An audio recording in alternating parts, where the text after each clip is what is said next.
In this video, I'm playing a 5-point match against XG and analyzing it. Thank you for joining me. I hope you enjoy this video. Please like and subscribe, and you'll be notified every time I upload a new video.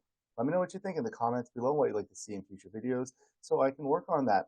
I appreciate your super thanks. These small donations help me continue to create a high-quality content that you enjoy. With my membership feature, you can get exclusive access to the most popular videos. My book, Backgammon Backgame Strategies, is available. There's a link in the description to where you can get it. And if you're interested in the lessons, please contact me via email. My email address is in the description. So I am playing a 5-point match on a beautiful black Taki board. The XG board is made by Rain. He makes some beautiful XG boards. There's a link in the description to where you can get them. I'm playing the turquoise blue checkers at the bottom, XG, the orange checkers at the top. And here we go. XG opens with a 3-1, making the 5-point, and I reply with a 3-1. Same thing.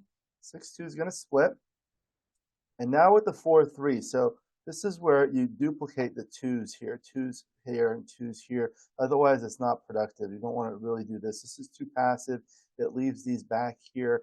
Orange is starting to create a priming structure, so you can make the 4-point or the bar point with a number of rolls, and I don't want to get stuck behind. This also has the benefit of unstacking the midpoint, and although it leaves a direct shot, if missed, I may be able to use it to attack either on the bar point or make an innerboard point, or even make the 9-point because it's slotted. Okay, 5-4 is going to hit. Now 6-3, so I come in and hit. 6-4 is going to come in and hit back. Often early hitting exchanges. I'm forced to come in with the 3 and with the 5. Want to really knock them off balance. This is called a tempo play. You take away half the roll. First of all, it disconnects these 2 back checkers that are within 3 points of each other. Now when it's on the bar, it's within 7 points, so it's much harder to make an anchor. Additionally, when you take away half the roll, it makes it harder to make this point that he would like to make. You'll notice that orange is on the bar, and orange needs 1 through 4 to get in. Those numbers are duplicated, specifically 4s and 2s that will cover. So that's another consideration. 6-3, forced to come in with the 3, and it plays the 6 like that. Now I can hit with 1s and 3s here, 2s and 4s cover, 1s, 3s, and 5s hit, 6s hit. A lot of good rolls, but I am behind in the race with 3 checkers back. Still a good amount of work to do. Don't think it's quite a double yet. 6-2, so I'm going to hit and cover. Okay, now it might be too good. So I have 1s and 3s here, and 3s, 4s, and 5s here. I have a 3-point board against a 2-point board. I think this might be too good, so I'll roll. 6-4, so I'm going to hit with the 4, and 6, bring another builder down. 2-1. Okay, so now I think it's a double. All right, 3-1. Now I'm ahead 1-0, 4 away, 5 away. Double 4 cannot make the 20-point, makes the 5-point. 6-2, I'm going to split. This has the benefit of splitting, trying to form this advanced anchor, unstacking this. Don't want to run all the way, because if I'm hit loose with a 6, I'll have return shots from the bar. But if I'm hit loose with a 4 over here, there are fewer return shots from the bar. So 6-2, so he had to step up. And safety, okay, double 1, makes the 4-point and splits. Okay, 5-4. I don't want to run. I'm behind in the race, and this just allows attacking options. So with the 5, I can bring a builder here, but then I don't have a good 4. I have to play like this. That leaves 7s and 8s here, 9s and 10s. That's a lot of rolls. I think I just have to play a little bit more conservative with just 1 block. Okay. 6-4 runs, 6-2, so I'm able to hit and continue. Double 5 dances. So now it's an even race. I do have 11 checkers in the zone here. So I could attack, and I may win some gammons. However, I still have 2 checkers stuck behind a broken 4 prime and a 3-point board against a 2-point board. At 4 away, 5 away, that's the only score in a 5-point match where the leader should double more aggressively than the trailer, at least on initial cube, because a doubled gammon wins the match with perfect efficiency, meaning there's no overage. You need 5 points to get exactly 5 points. However, I think I need a little bit more because there's still a lot of work to be done in terms of making points attacking, as well as worrying about getting these two back checkers out while the midpoint is stripped. So I think take a roll here, 5-1. I can make the point. It is good in that it makes the point. I'd rather have made it with one of these checkers, because now I'm left with this awkward stack of 5 checkers on the 6 point, which is rather inflexible. 4-1. Okay, so still, because of the inflexible position, don't think I can double yet. Okay, double 6. So my friend John O'Hagan told me anytime you roll a double, stop and take a deep breath and think about all your options, because usually with doubles, there are more productive options than non-doubles. And usually there are more options because you have to play the roll 4 times. But let's look at the entire board, consider what I want to do, and look at all the options. So at 4-way, 5-way, I'd like to win a gammon to get to 2-way. An undoubled gammon counts in a match. So I can consider doing something like this. This is going to win a lot of gammons. However, it's going to lose a lot of games. I might get stuck with 3 checkers. I could also just bring things all the way around, or do like this. This is a pretty decent middling option, or something like this. I think this is decent middling option. However, ahead by 27 pips, I'm going to have to worry about these 2 checkers. What if I do this and come out? Now, what's going to happen next? Orange is going to try to make a point here. Not going to break the midpoint, very unlikely. And then I'll have to try to attack these, and that's going to be a little awkward here. And what about coming out and attacking like this?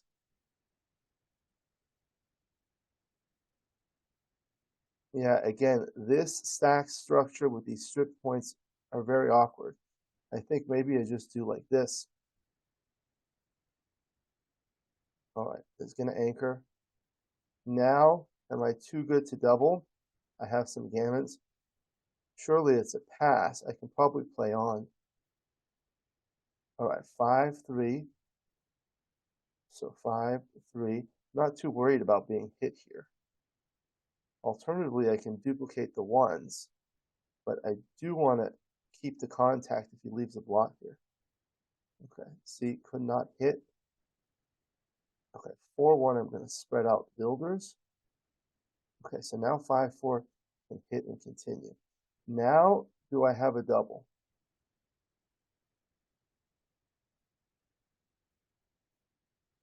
6-1 would be good.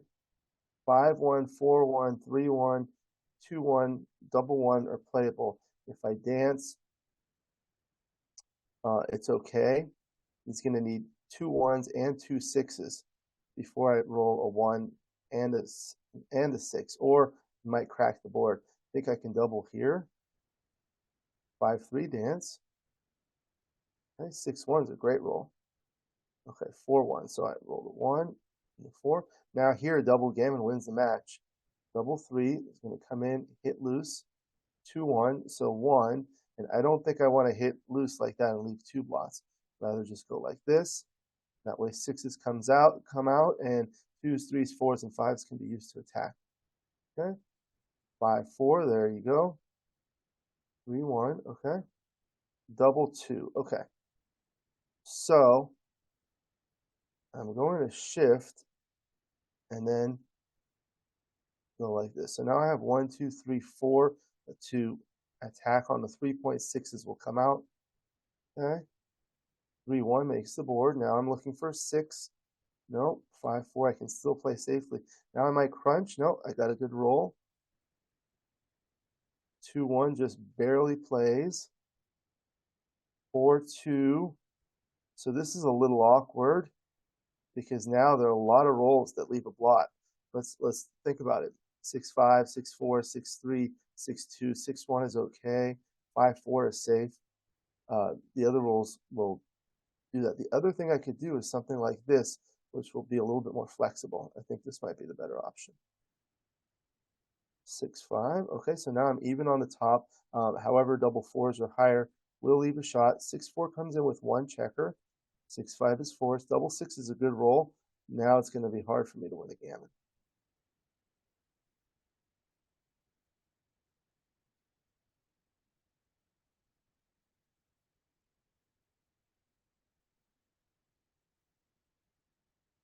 Okay, 3-0, 2 away, 5 away. I have a low dead cube take point here, about 17%. 3-1 dances. So here it's gammonish, but I can still take this.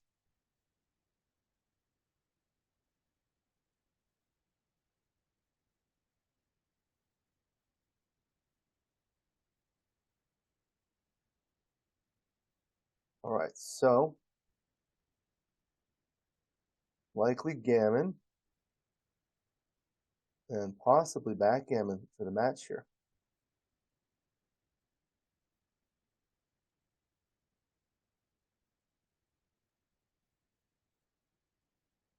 Might get a shot. Nope.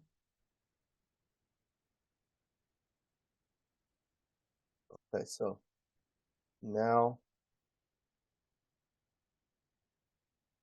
pretty certain of gammon.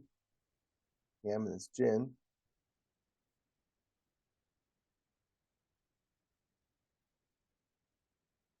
Okay, so now it's 3-4. 2 away, 1 away, Crawford. This is called gammon go. The reason for that is because an undoubled gammon is very valuable because it wins the match for me perfectly. Gammon losses are irrelevant for me, and the cube cannot be turned. So the game must be played out to its conclusion. Okay, so with the 4, I'm going to come in 3, safety. 5 is going to hit, so the 5 is there. And the 4, I can bring a builder, or I can just come out. I don't want to leave a good 6 from the bar. Okay? Trying to play safe. Okay, so now with the 4-3, I think I just come down here. It does leave a 6, but you'll likely have to break the anchor to hit.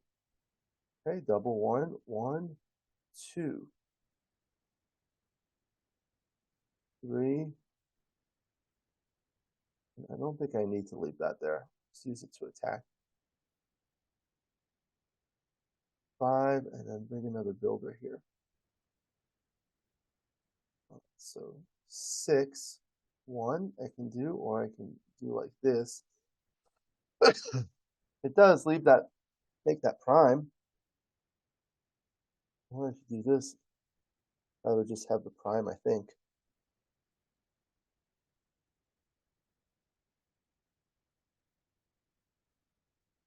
6, 3.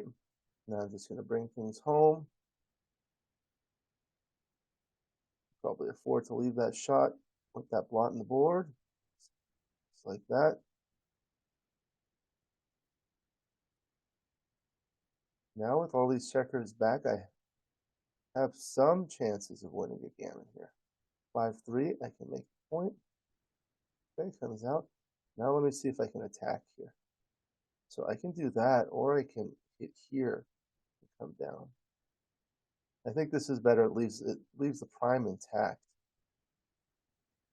Although this does make a 4-point board, wins more gammons. Maybe the gammons are worth it here. Okay, got hit back. Okay, 4-3. So the 4 is forced, and the 3 I'll have to do that. Double 4 is a great shot.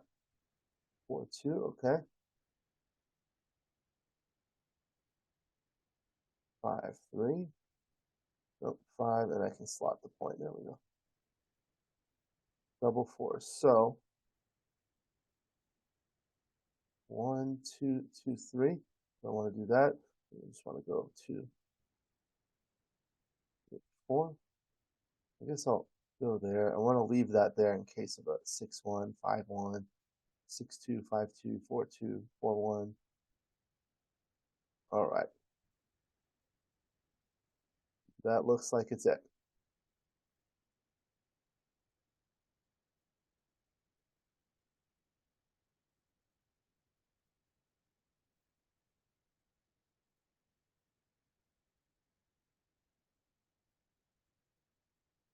Now I'll analyze it. For me, this is the most valuable and most important part of playing a match is reviewing it, because this is where you learn. So I'll go through all of my plays, and the viewers like it when I show the arrows. So you don't have to go into over each play in excessive detail. Obviously, the obvious ones you just go over very quickly, like this 3-1, then the 4-3. So this is the one where I had to split, resulting in this position.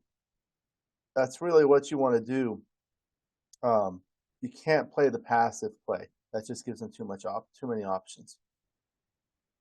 Then the 6-3, the 3 was forced, and they came down and hit. Often see early hitting exchanges, and then with the 5-3, again it was forced, and then the 5, there was nothing productive, and I take away half the roll. The 6-2 was good. So I was looking, was this a double yet? This was actually not a double. There's too much work to do, and that's what I thought. So that's good. See, I'm only winning 55% of the time, although I have 23% gammons. It's just a lot to do here. And in terms of the move, that was good, 6-2. And here it looks like this was a double and it was a pass. I thought that it was too good, but I think I have too much work to do here to make it too good. Maybe if one of them was escaped, it would be too good. So to learn, this is what I do. I copy it and I paste it into a new instance of XG. The way you do that is Control-Shift-C for copy, and then you go to another instance and press Control-V. So now this is on it. And now what I can do is modify it. Let's say I've escaped one of these back checkers. See what happens. Now it's too good. The fact that I had this here is very important. Now it's a pass. What if I had the full prime here? Still, it's a pass with these checkers back.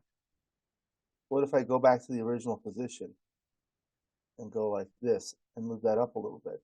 Still, not good enough. Let's go back to the original position and look at it at different match scores. This was the first game. So what if it were 4-way, 5-way? Gammons are more valuable. Now it's too good because the value of gammons is higher.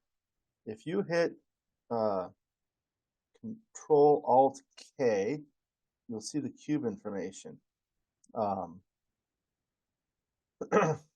Now you see a gammon on a center cube at 4-way, 5-way is worth 0.646. The gammon value is higher. But if you're at 5-away, 5-away, it's less, because then it gets you to 3-away. So the gammons are more valuable at 4-away scores. So you want to play on in gammonish positions. And look what happens when you gammon on a 2 cube wins you the match perfectly. So that's 0.814. Okay. And then in terms of the move, you just hit, and then here it was no longer too good because he came in with both. So again, let's look over here. Say he came in with only one, and this was still on the bar. Now it's too good. What if he came in over here? Still too good. Okay. Yeah. And then what if this point were made like this? Now it's not even a double. What if the point were made like this? No double. What if I had this? No, still no double. What about like this? With that strong board, it takes a lot. Yeah. So if it were like this, now it's a pass. So these are the things I do to learn. Okay. Then the next game, the 3-1 was clear. Then the 6-2. Okay. So I should have seen this. Always look at all the options. The best play was just to play here. Didn't want to leave this shot. What happens here is there are 10 checkers in the zone. So if I get hit, I can get into trouble here. This loses more gammons, 19.4% versus 16.4%. Okay, and then the 3-2 was a good roll. I anchored. The 5-4. Okay, so this is interesting. I did like this play. This is the top play that I looked at, and then second play looks like it was just to bring one down and hit loose. The play I selected was this, which results in this position, one fewer blot. So I don't get hit on 6-4 and 5-4. However, if I missed, it works a lot better. So we'll look at the dice distribution. So this is the final position after the top play, and this is the final position after the selected play. You see, after this one, if I missed, I have a lot of good rolls to make the bar point, the 4 point, the 9 point, even the 3 point. Whereas here, now I don't have this spare checker or the builder here to make the bar point, and now I have an awkward distribution here. Here there are spares on the 6 and 8, so I can use them to make the 4 point without breaking the 8 point, but here I cannot. I would break the 8 point. Looking at the dice distribution, this shows my equity after the top play, which was this. Okay. So this shows how all the opponent's rolls play. The first cell is after double 1, 2-1, 3-1, and so forth with an average here. Green is good for me, red is bad for me. On the upper right, it shows the exact same thing for play B, the selected play. That's this one. Okay, and then the one on the lower left is a difference. So it takes the difference between the values in corresponding cells. So for example, the upper cell is the difference here, 0.012 minus negative 0.140. So that is 0.152 better. Okay, so here in this lower left, green means it favors play A, red means it favors play B. You can see the bad rolls are the 6-4 and the 5-4, which hit after play B, but otherwise everything else is in favor of play A. So you see these big negative swings, okay? But everything else more than makes up for it. The other thing you can look at is the second roll, and this is what I was referring to. This is the same sort of equity heat map, but it shows how my rolls play. So this is a double 1 for me, 2-1, 3-1, and so forth after the opponent plays. And this is after an average of all 36 options or 21 unique options. So notice how rolls like 2-1, 3-2, this one on the lower right basically graphs this diagram on the lower left in a vertical bar graph. So the darker the green, the better it is. And on the histogram on the lower right, instead of having darker green, it just has a higher bar. So you see 2-1, 3-2, 6-1, 4-2. So let's look at that. After the top play, 2-1, I'll be able to play here. Whereas 2-1, if I do that, I'll break the 8 points. What was the other one? 3-2. So with the 3-2, I can play here and then safely play there. But here, it's not good. Okay, and then 6-1. So look at what happens with 6-1 after this. I can make the bar point and retain the 8 point. But here, if I make the bar point, I leave a direct shot. So the lesson here is sometimes you leave a couple more shots because it's worth it. You get a lot more good rolls. The gain outweighs the risk. Okay? Backgammon, like life, is all about risk and reward, so you have to weigh the risks and the rewards. Okay, next was the 6-2. The 2 hits, and the 6 continues. Then the 5-1 was good. But look at the equity. It's 391 here. Okay, so now if I go here and I change it to a 5-2, now the top play results in this. And look at the equity difference. Now it's 526 versus 391 because the resultant position after 5-1 is like this, but after 5-2 is like this. Look, when you have your builders on 2 different points, this gives you more flexibility in terms of making another point or attacking in subsequent rolls, whereas when you have 3 spare checkers here, it's awkward. So that's how much of a difference it makes. Okay, the double six. Okay, so this is the one that was interesting. There were a lot of plays to consider. Uh, Looks like I got the right play, but that's the way you want to think about it. So the play that I selected results in this position. This gives a good prime, solid 5 prime, and I'm too good to double most of the time, and I may have a good double later.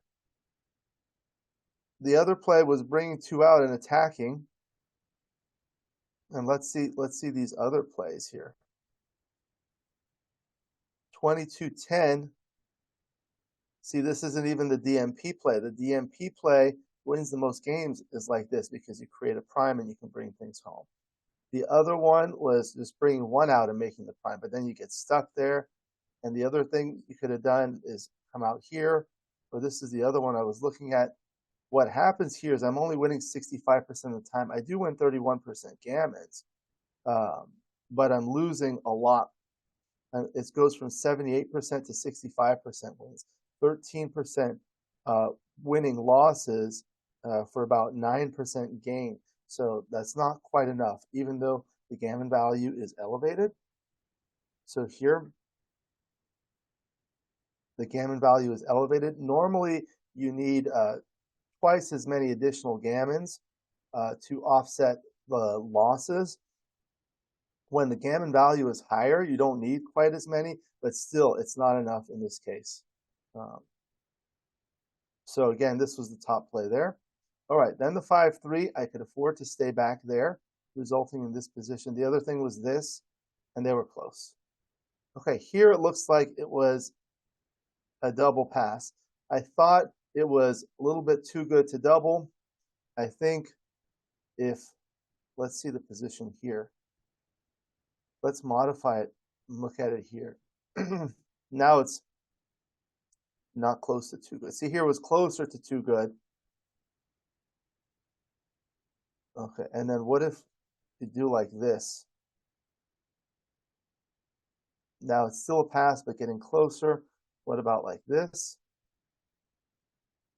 Still a pass. It has to do with the opponent's board. What if you weaken the board a little bit like that? It's almost a pass. And what about this? Now it's almost too good, but not quite there yet. What about a blot in the board?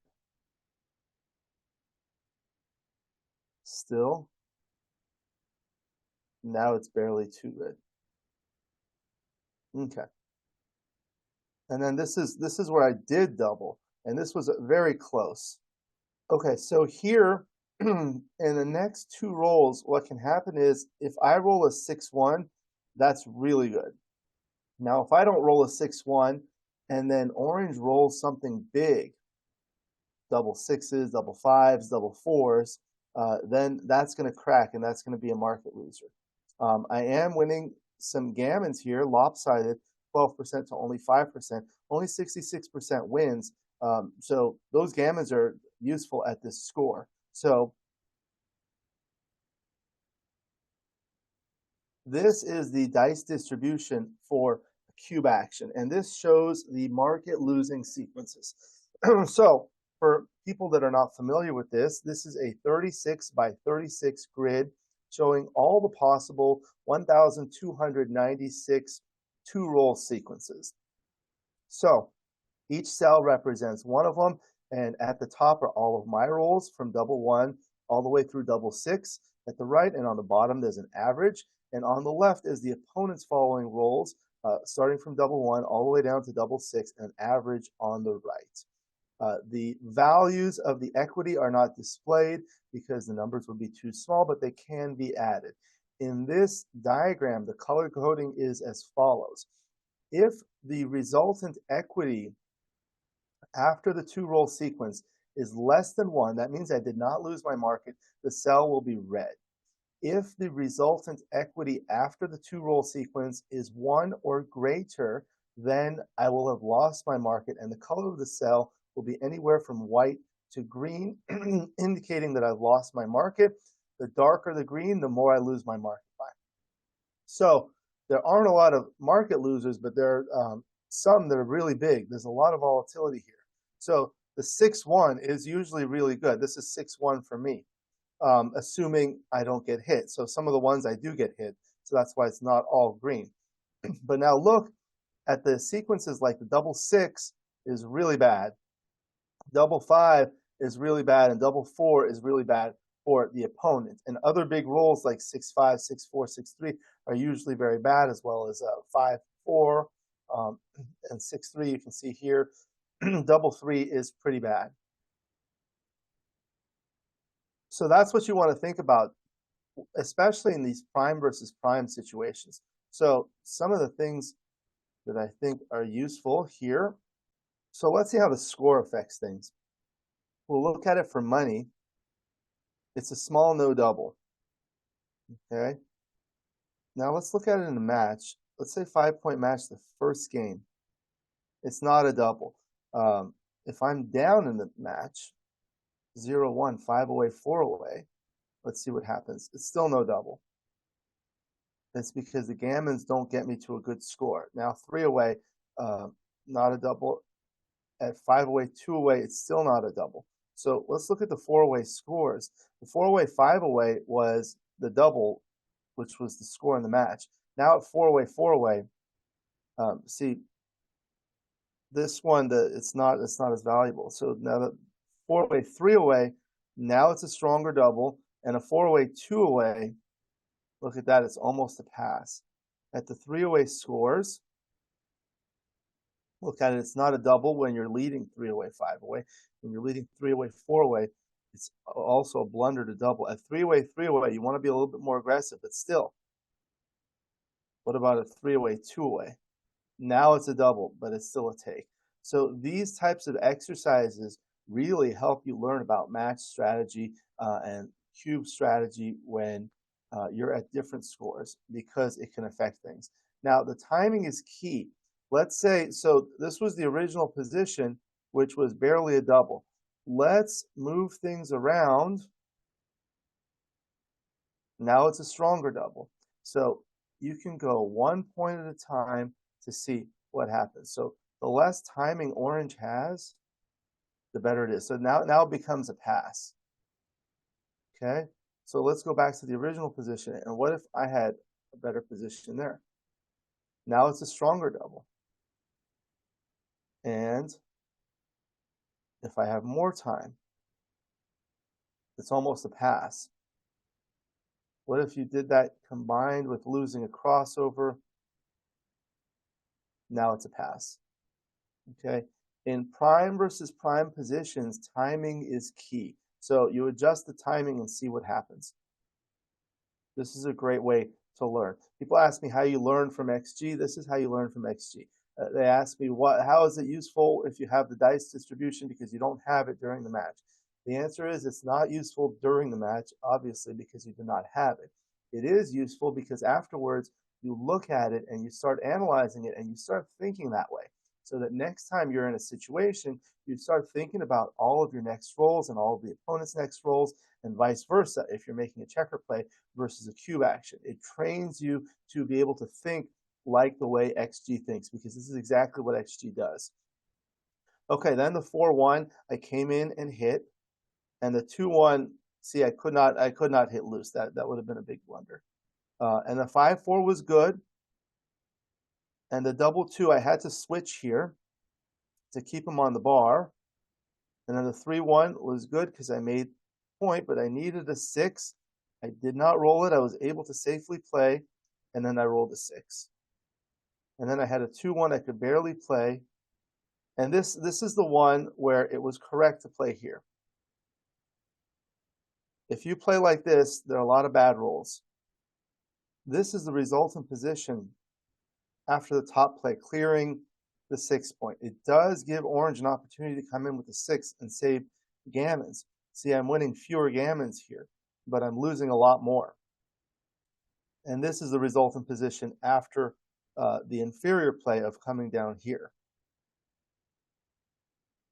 This is the 2-roll dice distribution. So after the top play and after the second play,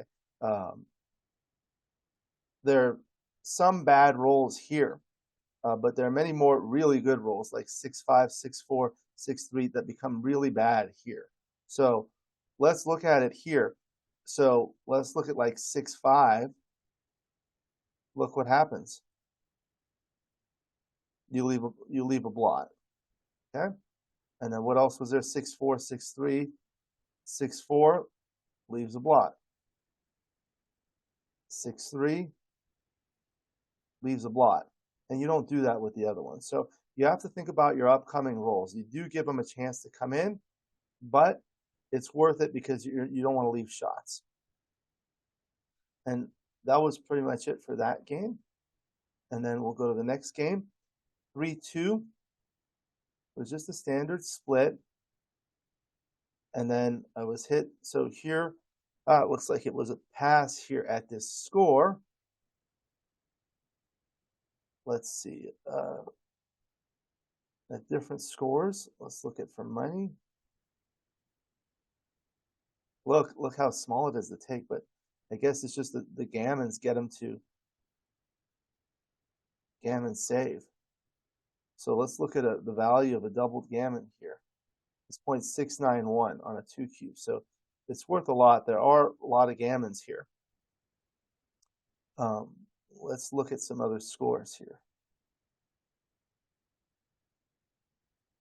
So what if it were like this? Now it's a pass because now it wins the match. What if I were 1 away? Now it's a comfortable take. The other thing is, let's say this were here. Now I don't have another loose blot. That becomes a take. Let's say this is still here. But this checker is hidden. Now the 6-4 is duplicated. Still a take, still a strong double. Look at that, because of the score. He's trying to win a double gammon to try to get to the gammon save score. Okay. Then the 5-3 was forced. Learned a lot of things that I could do here. There was pretty much nothing I could do here. So we'll go to the next game. And the 6-3 was just a standard split. And then the 6-5 was forced. The 4-3, I made the point. 5-4 hit and continued. Okay, so let's look at this one. This one I played safe. It does give him a 6. Best play was like this. So this is a good lesson here. After the top play, it looks like this. 6 has become really bad. Obviously, double 6 is really bad for orange and really good for me. 6-5, 6-4, 6-3. 6-2 is okay because it hits. And then 6-1 is bad because it leaves a blot. Here, all those 6s become good. So when you can swing a number from becoming really bad for you to becoming good for you, that's really good. So you gain huge after double 6, 6-4, 6-1, all of these numbers. Okay, so that's what to think about there. Okay, then the double 1 was good. I made the point and I made a 9 point. No need to leave that there. The 5-4 looks like these were close. This one was close, and I came out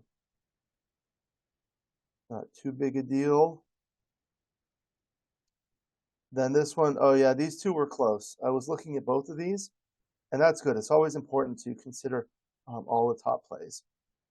6-5 was forced, and then the 6-3 was just bringing this home. 3-2, I could have even brought 2 down. They were tied. The 4-1, I hit. 4-3, I hit again. 5-3, I made the point. And here, it was right to make that point, not to hit loose.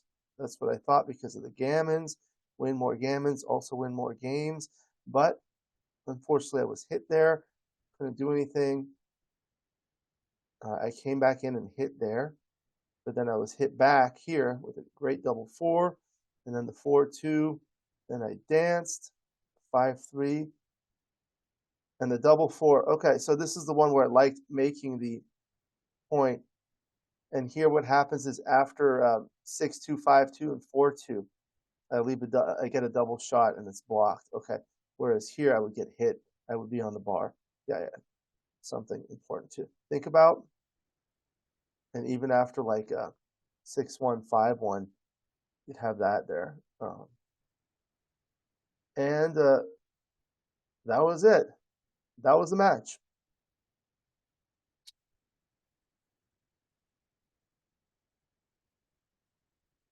All right. So that was a good match. It was interesting.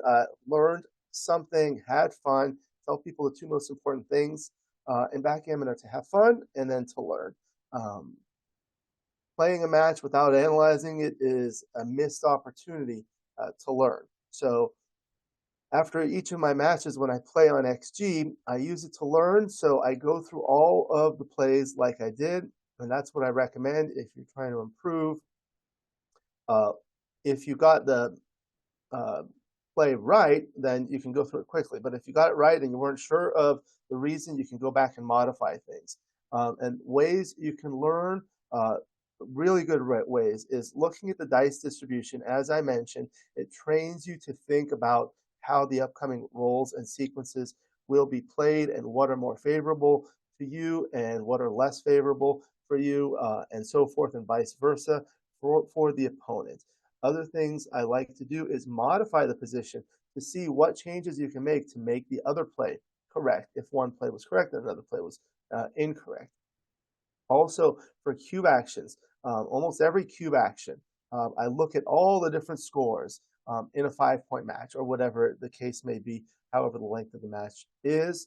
And then prime versus prime situations are very delicate. The timing is key. So moving a checker forward or back 1 or 2 points can make a big difference, as in the example that we saw in this match. So modify the position and see what would affect things.